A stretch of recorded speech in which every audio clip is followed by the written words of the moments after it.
In the hush of a pre-dawn boarding, a black woman CEO stops at the first row. A stranger is settled in the seat she paid for, blanket tucked, gaze sliding past her as if she's a delay rather than a person. The aisle tightens, screens tilt. A practiced smile from the crew masks impatience. The message is unspoken but heavy. Be agreeable, be quick, be invisible. She isn't. A chime sounds from the cockpit, tension snapping through the cabin. Seconds later, the aircraft will be brought to a standstill. How does a single seat number reveal who gets believed and who's expected to disappear? She liked early flights, the quiet terminals, the thin blue line of sunrise through glass. Her calendar was a river of meetings, decisions, and names depending on her choices. Years of building a company taught her to plan for everything she could control and breathe through what she couldn't. A seat was something she could control. She chose 1A weeks in advance, the first off the plane, the least turbulence, a small, earned comfort before another day of stakes. Boarding was muscle memory. Phone, ID, a nod at the scanner, the cool breath of the jet bridge. She traveled often enough to be recognized by systems but not always by people. Too many times, she had been diverted to the wrong line, bypassed for a greeting, or asked to justify her presence where she belonged. Most days she let the moments pass. Not today. The first-class cabin glowed warm, a little world of soft lights and folded napkins. She saw her seat immediately, and the man already in it. He lounged as if the space had learned his shape, headphones in, a glass lifted by a hand that didn't look up. The flight attendant glanced at her, then at him, a flicker of calculation crossing a practiced face. The cabin's attention pooled at the edges, curiosity pricking the air. She checked the numbers again. 1A. Her name, her boarding pass. The details were simple. The reality ahead of her wasn't. She stepped forward, calm and clear. The aisle narrowed around her, as if the aircraft itself wanted the scene to shrink. Something inside her refused to. Before we continue, we're on a mission to reach 1,000 subscribers, and we can't do it without you. If this story matters to you, please subscribe, like, and share your thoughts in the comments. Don't miss the final twist, it changes everything. Now back to the story. She held out her boarding pass. The attendant scanner flashed the color that meant correct. Another glance to the man in 1A. Another pause. Suggestions began to form, gentle, practiced nudges to make efficiency feel like kindness. Perhaps she could take another seat for now. Perhaps it could be sorted out later. The words were smooth, but the tilt of them was familiar.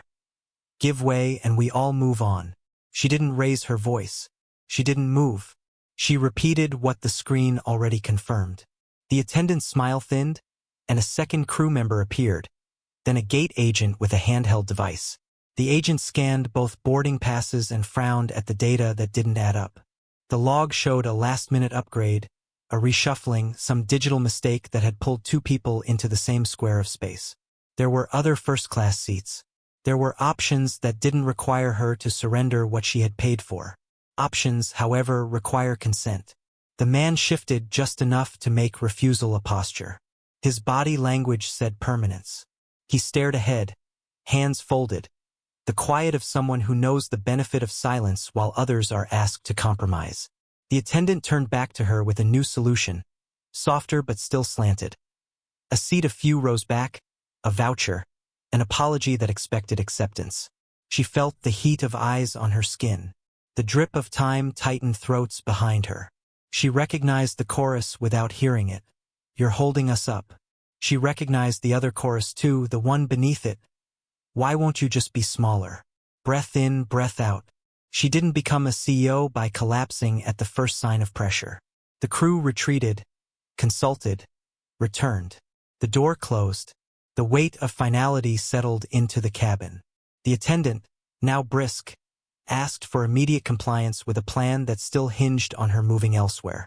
Safety rules were invoked as if they could only point in one direction. She measured her choices. If she yielded, the story would end with a shrug and a promise that might or might not materialize. If she stood firm, the story might end with her walking back up the jet bridge under a label she didn't deserve. She stayed, calm, upright, unmovable. She held the boarding pass like a fact that didn't waver. In the galley, a phone call buzzed through to the cockpit. The gate agent conferred with operations. The attendants conferred with one another. Another passenger in the front row looked away, then looked back with a small, complicated sympathy. Someone in the main cabin sighed loudly enough to be heard. The hum of the air system pressed like static. A supervisor arrived at the threshold. More scanning, more nodding, more evidence piling up on the side of what had been obvious from the start. The log showed her name in 1A first. The other passenger's upgrade came later, free of charge, assigned to a seat that wasn't his to keep. The attendant leaned toward him with a care she had not received. He didn't budge. The supervisor tried again. He remained a stone in the stream. Procedure clicked into place. The cockpit chime sounded. The aircraft, still at the gate and no longer inching toward departure, hovered in a limbo that felt like judgment. She steadied herself against the headrest of the seat that was hers. The smallest shake of her hand betrayed how much she understood the stakes. The decision was traveling down the chain of authority now, one level higher than the cabin. The cockpit door opened. The pilot stepped into the aisle, calm, precise, a presence that changed the air.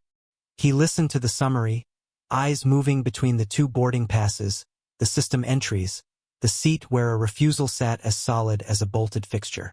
Authority doesn't just speak. It observes, weighs, concludes. He took in the totality.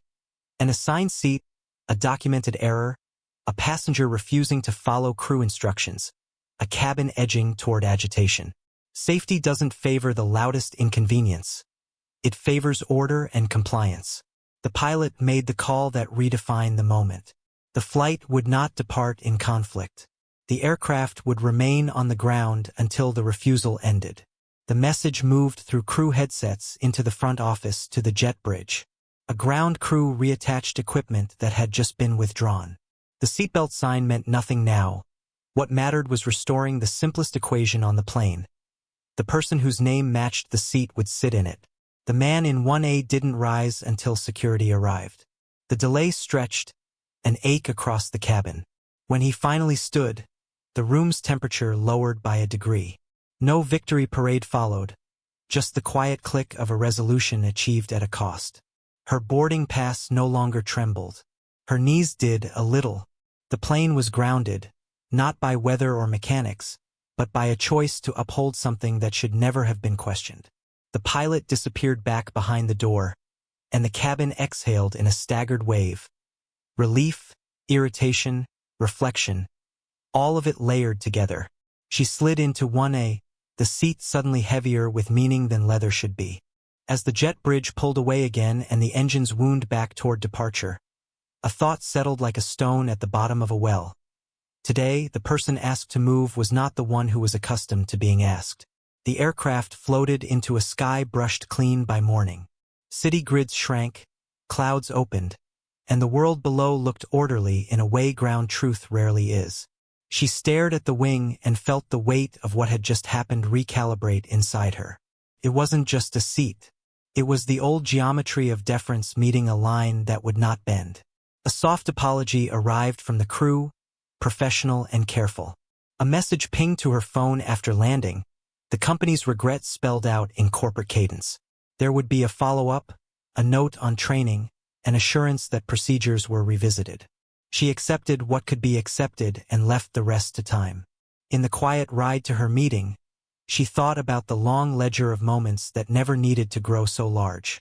The airport kiosk where assumption beat accuracy.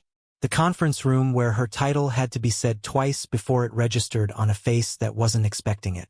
The way bias arrives not as a flag but as a request. Be smaller, be patient, be the one who yields.